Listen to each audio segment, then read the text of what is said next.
Ayun na nga, magandang umaga. Nagising ako 7 a.m. ng umaga. Dahil nga maaga kaming alis ni Mayora. Pero bago kami maghanap buhay, pupunta muna kami ng BDO para mag-deposit. Ayun na nga, nasa BDO na nga kami.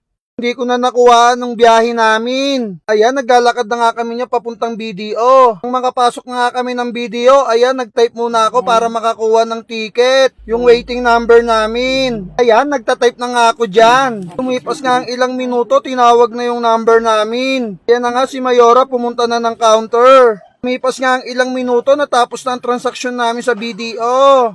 Paglabas nga namin sa BDO, may nakita akong nagtitinda ng kwek-kwek. At syempre, dahil nga hindi pa ako nag-aalmusal, bumili muna ako ng kwek-kwek. Wala kasi akong ganang kumain pagkagising sa umaga. After 2 hours, bago ako magutom. Ang weird.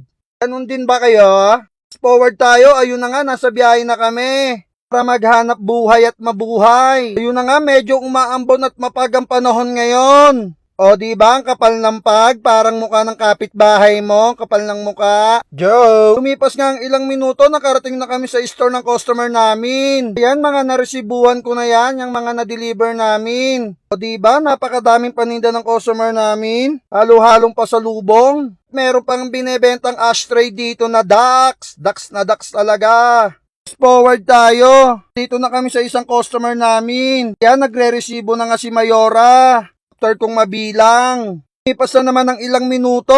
Sa biyahe na kami para pumunta sa ibang customer namin. Ayun, nakarating na kami sa mga mabebet naming customer. Yun si Mayora naniningil at naglilista ng mga order. After nga namin makapag-deliver at maningil at maglista ng mga order. Basta kagad kami para pumunta sa kabilang pasyalan. Yan, kanina umaraw na, ayan, natuluyan ng umulan. Pa namang panahon yan, aaraw, uulan. Bago-bago ng klima. Parang may toyo rin yung panahon rito. Parang jowa mo, joke.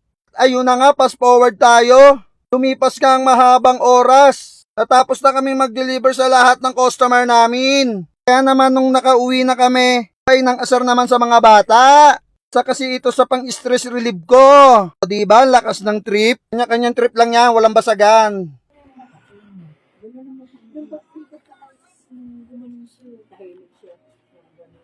Hindi, paano? Hindi naman yung iba. Mama! Ay, tama na nga, punyeta ka naman eh. Lola! O, ikaw na lang kung gusto mo. Ayan, o. Sige. O. Isitin mo, babasagin ko.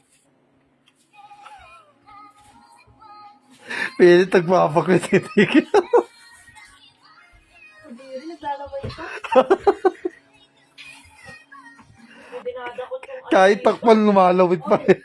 Kanina ako ang nagdakot niyan ha. Bao.